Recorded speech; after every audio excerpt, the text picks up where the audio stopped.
Hi, everyone. My name is Claudia Thompson, and I am the president of Claudia Connects. We're a consulting firm working exclusively with folks on how to connect better through networking and diversity, equity, and inclusion tools. And I have the pleasure of introducing my amazing friend, Erin O'Leary. And she has been a business broker. She has an extensive background in the industry for a very long time. And now she's launching her own new venture, MBAID. So we have a really great opportunity to listen and learn more about that as well as Erin herself. So thank you, Erin, so much for being on today. Thank you, Claudia, and happy birthday, by the way. Yeah, thank you. I'm excited to be here. Yes, yes. So, my name is Erin O'Leary, and I am the founder of MBAID. And basically, my background, just real briefly, is I grew up in the Boston area.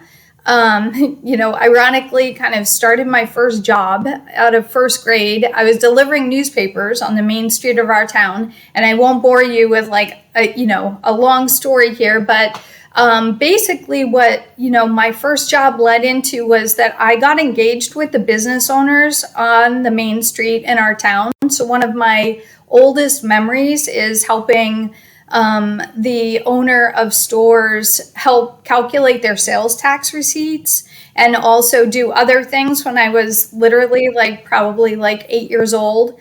And so fast forward, I grew up in the Boston area. I went to school at Penn State. My anticipated outcome was that I was going to Penn State, and then I was planning on coming back to Boston and being a broadcast journalist, like on the news. And I had mentors set up, and it was all kind of like part of the plan. But when I graduated from college, I was a very poor college student, and I ended up accepting a job that I couldn't refuse that was in finance. And that led me to more business consulting, led me to more helping business owners, manage their business better. I went back, I got my MBA, I built and grew my own businesses, and it just basically took off from there. And since the last few years, I've continued doing business consulting, but I've also gotten into business brokerage. And I think that there's a pretty huge void in terms of access to the tools that business owners need in order to build and grow and scale their business and ultimately to sell their business. So it's so interesting. I always get fascinated by people's journeys and how it's led them to where they are now. And I think that I heard some similarities with my own journey as well in what you shared. And I want to know specifically, because I think this is going to be very beneficial, particularly for women too, who want to start businesses. And in the industry, as you know, in what you're stepping into now, and is an extension of what you've been doing, people don't look like us too, right? So, and also there's I think so many people that do the same thing.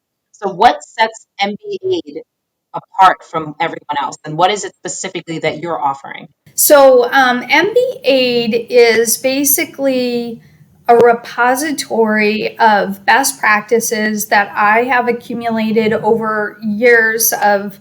I mean, I've always been a voracious reader. When, for instance, my kids were growing up, they'd always ask, Mom, why don't you read Harry Potter like the other moms? And I'd be reading Malcolm Gladwell or Stephen Covey or any of the great business leaders and books. And I feel there is a need for kind of a distilled resource for those things. In addition, I have created MBAID to help business owners access the tools that they need in order to better run their businesses. And the reason why I'm launching MBAID at this point in time is that I've been doing this consulting for a long time. I've been charging $300 an hour for business consulting work all over the country. I've worked with international companies, and I'm not saying that to like pat myself on the back, but frankly, some of it was rather empty because unless the business owners themselves really engaged with the content and then took it to the next level within their business, unless they actively adopted it, it was worthless. And I didn't always feel great about that because as soon as I left, they ended up with the same issues that they had before I walked in their door. So MBAID is intended to give them these tools at their fingertips that they can access, and it's free. And then ultimately, they can build their business. And when it comes time for them to sell their businesses or get to the next level, we can help with that as well. So, and not to digress too much, but I've always had my close friends typically fit into two buckets. And I know Claudia and I have talked about this before. In one bucket, they're business owners, and the other bucket is either coaches or professional athletes. And the thing that they all have in common is that they're relentless. They know how to get their nose to the grindstone and get things done. And they don't accept any excuses. They're always in it to win. And so I'm just super inspired by that. And I hope that MBA can continue to inspire people to, want more. And I know you're a big Penn State fan, so I know that is Penn State alum, Penn State fan. But it's true. I even knew someone who used to hire only D1 athletes. There was a sales manager, and he only would hire D1 athletes because of that mindset that you're speaking about. And that's not something that people always have. And I do love what you're talking about, that it's going to be accessible and available to people, that it will have the tools ready at their fingertips. I love that you brought that up as well. What specifically prompted you to start this venture? You've probably heard the statistics that 95% of small businesses don't last 5 years. And then in addition to that statistic, 70% of business owners expect that they're going to retire by selling their business. However, they typically, and when I say typically, fewer than 10% actually monetize their life's work by selling their business. So think about those numbers. You've got a high failure rate out of the gate. Then you're faced with, you're working, you're slaving, you're taking all of this risk. You've got it all on your back for potentially years over years. And then your retirement plan is to sell it, but yet you never sell the business. And that to me is almost like people still driving around on square wheels. It really bothers me that people aren't actively able to sell their business and monetize and retire and go into that phase of their life, or sell their business and move in a different direction, maybe something that is more engaging to them. But whatever the case is, there are a lot of issues with business ownership, the lack of education when it comes to what do these business owners do next. And I think oftentimes business owners are isolated because that example I used about, not most business owners aren't sitting at the beach reading a novel. They're in their own head. They're trying to figure out how to get to that next client, how to, break through certain barriers. And it's just a different way of being wired. And I think that there's a desperate need to get more education out there for business owners so that we can continue to build and grow on people's past, successes. Oh, it's so important. I can clearly see. I mean, anyone listening to this or who talks to you will know your passion behind this. And I think you're right.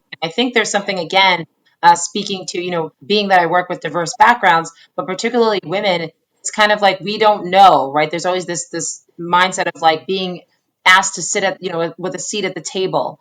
But I think that it's, important to have like the secrets being spoken about with them, so they understand and they have a fair shot at success. So I think that it is incredible, and I don't know those numbers exactly, but I would bet that they are likely different for different demographics. So thank you so much for that, and you've gotten me excited.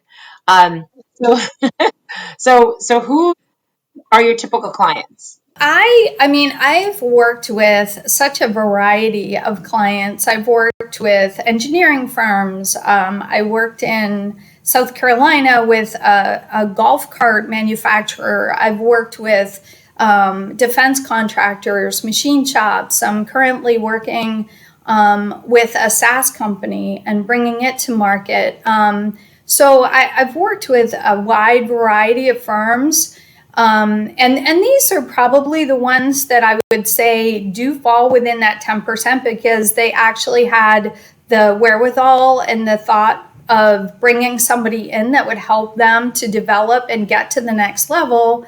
And so that's the good news. But like a lot of businesses have or are a reflection of their CEO. They are a reflection of their key person. And that reflection is not always positive. I think about books like The E-Myth. In The E-Myth, they talk about walk into your business every day and think as if you're buying that business today. What would it look like? What would you get rid of? What would you keep? How would you organize things? And I think, again, these are some of the things that business owners don't reflect upon often enough. They're usually the CEO in that they're the chief everything officer and not the chief executive officer. So just things about like working on your business as well as in your business and deploying not just tactics. I think business owners are often just so used to tactics, like the day in, day out processes of how they do business, that they don't like reflect back and look at what's our strategy, what's my end game, what am I trying to accomplish here, and is the way that we're doing business today serving that purpose, or what do we need to change and adopt to in order to get to a better defined vision. Yeah, that's perfect. That's awesome. You talk, and you're basically speaking to intentionality, like people like not having any intention a lot of times. And then the other thing that you brought, because my mom, we've talked about this before, but my mother is the head of her company, which has grown to hundreds of employees from two people. And so she had, it kind of went on its own, right? It kind of like organically blew up into what it is now. And she's finally getting it because now she has other C-level executives there, but it was the CEO of doing everything. And a lot of times I think people have to focus on duplicating themselves and being able to remove themselves so they can work on the business. So I love that you're talking about that. I think that's why, again, it's so key what you're bringing to the table. So I want to talk about the C word, not Claudia, COVID. So COVID has been it's been with us now, where it has impacted most of our society for exactly a year, right? And so, what have you seen? How has COVID not only impacted your business, but that of those of your clients as well? In my opinion, just like looking at it from like a sterile, kind of business perspective, is COVID is a disruptor that we never saw coming. And disruptors are either opportunities or they're threats, and oftentimes they're both. So, with regard to COVID, I think things like, and that's another reason, that I was intent on starting MBAID because when COVID hit, I was able to touch and help a handful of businesses get through the PPP process and really understand like what are the tools that are available to you and how can you continue to navigate through this pandemic. And I know other business consultants that, were in similar roles and gave clients the opposite, advice. Like, for instance, for PPP, my clients, I, basically said it's access to capital. You don't know how long this is going to last. You should apply for every penny that you can qualify for. And if you don't need it all, the interest rate is low, the carrying cost is low, you can always give it back. And as it turned out, the government programs were very generous in the end. They extended the deadlines. They allowed people to use more than what they originally, gave them, and, all this stuff. So, like, people were served by that. But there are other business advisors that I know that were telling people, be really careful.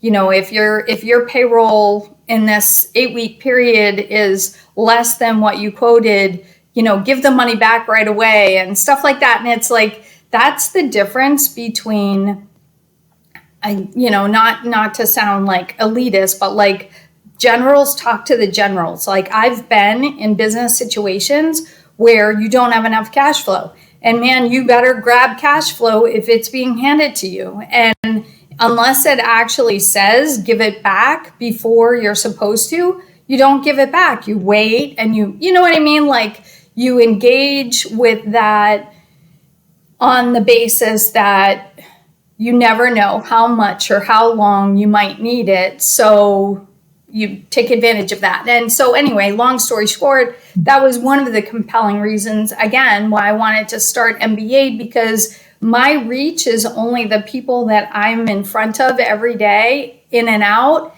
And my time is very limited, but MBAID provides me the opportunity to reach more people and have more impact, and hopefully get more business owners to the table so that they're truly understanding their environment and how to better navigate. So, COVID definitely, depending on the client, depending on the type of business, some people were just so devastated, no fault of their own. I don't know a business out there that would have 12 months of emergency fund. That would not be advisable for anyone. But that's the way, some of these things panned out. So I think there are a lot of good, positive lessons learned with COVID, though, too, in that business as usual stopped. It can happen. You know what I mean? And if you're, not up on your game, if you're not aware of everything your business needs, if you haven't adequately planned, that is going to hurt you more than ever when a disruption comes into play. And I think that's what we saw. Definitely. I think, for some people, the sadness overall of COVID, right, and the impacts of that, of course, have been, not what we hoped for. And always looking at opportunities out of something that is potentially, bad, I think is good. And I think you alluded to that before, and I think that you're right. And a lot of people too, I know for myself, I slowed down. I was literally going, going, going. I was driving to this meeting, this client, that, just constantly lived in my car. Like, I didn't have time to do anything, and just stop. And I think for a lot of us, and it gave people a chance, if you took advantage of it, to reevaluate and pivot to something where we're inevitably we're going to be anyway, which is, remote, being online, and kind of moving into the 21st century. So that's really awesome that you said that. And would you say some of their needs, I know for myself, my needs, I think at the core of who I am has stayed the same, but I was able now I felt more comfortable coming out of it. But would you say that their needs now, for the most part, have been the same pre-pandemic, or have the majority changed? It gave everyone the opportunity to take a deep cleansing breath.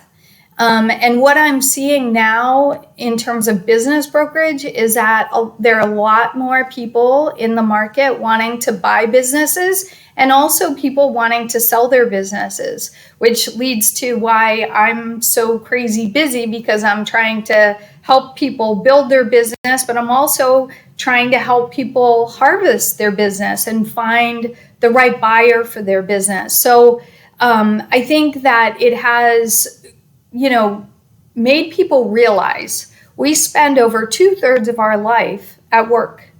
If you don't like what you do, or if you don't have a good handle on your company, and there are all these kind of things that we just keep on doing what we're doing and expect different results, and that's the definition of insanity. So really what you need to do is evaluate, am I in it for the long haul? If I am, I want to be here. I don't want to just get by. I want to blow the top off of it. And what are the strategies and tactics, which MBAID goes into? A lot of it has to do with finances. A lot of it has to do with how you manage your finances, how clean your books are, what are your ratios, what are your KPIs, how do you drill into those, how do you measure best in class, and where are you in terms of that? I think that COVID has, again, just been a disruptor that stopped business as usual. You can't keep on doing what you're doing because there's a roadblock. You know what I mean? So people had to adjust, think differently, and hopefully grow from that experience. Yeah, my word of the year actually was disruptor, like last year, and then it did. That was like an understatement of what happened last year. But I think you're right, because a lot of us, in any, even relationships, people often say complacent. So unless you're not, it's not killing you, you're just going to stay put and be complacent and say you'll get to it later. So I think that I totally agree with you on that. Is there any other advice? Because you've shared a couple of really good nuggets, but is there any other advice for small to mid-sized businesses out there, as we begin to start to transition out of this pandemic era? Is there anything that, if you could convince them to do three things, what would those things be? You need to really examine your business, work on your business, and benchmark it against industry leaders. You don't want to benchmark yourself against, somebody is not doing well. You need to really, step up and look at industry leaders. And again, you can visit MBA to learn exactly how to do that once we start to populate all of that content. The second thing I would say is examine how you're spending your time, which that's the other part of COVID, is that when you're a business owner, you don't get paid by the hour. You get paid by, how successful or not successful your business is. So if you're not happy with how you're spending your time in your life, you need to become more focused so that you can compound the impact of your time and make it stretch that further. Make sure you have, the right people in place to run your business, and make sure that you have metrics of measuring those people and making sure that, as we, that's a huge pivot point, is, people working from home. About 10 years ago, I ended up, even out of Pennsylvania at that time, getting recognized for working with developers on methods of measuring employees and making the employee why, kind of like Simon Sinek's why, making it congruent with whatever their job was, and also basing job reports and their overall their evaluations based on how well those congruent pieces fit together. So that's another thing I would definitely examine, how you're spending your time, how you would like to spend it in the future. And along that line, really think about, what is your ultimate goal? Stephen Covey was famous for saying, begin with the end in mind. You should absolutely think about, how much is it going to cost me to retire? How long am I staying in my business for? How can I bring it to market in the best possible way? Meaning, I want to have, positive trending revenues. I need to be able to show that, for someone looking at my business, that it's a viable business and that it has growth potential, and et cetera. but always begin with the end in mind. And then also think about, when do I want to monetize my business? When is it time to tap out? And how is that all going to work? Because that's the part of the planning that I think is really sad for business owners, because they work so hard, they leave it all on the field, so to speak, and then when it comes time for retirement, their friends who worked in corporate America have like these huge, retirement accounts, and the business owner who took all the risk all the way along, they maybe they didn't monetize it accurately. They weren't able to get out of it what they put into it.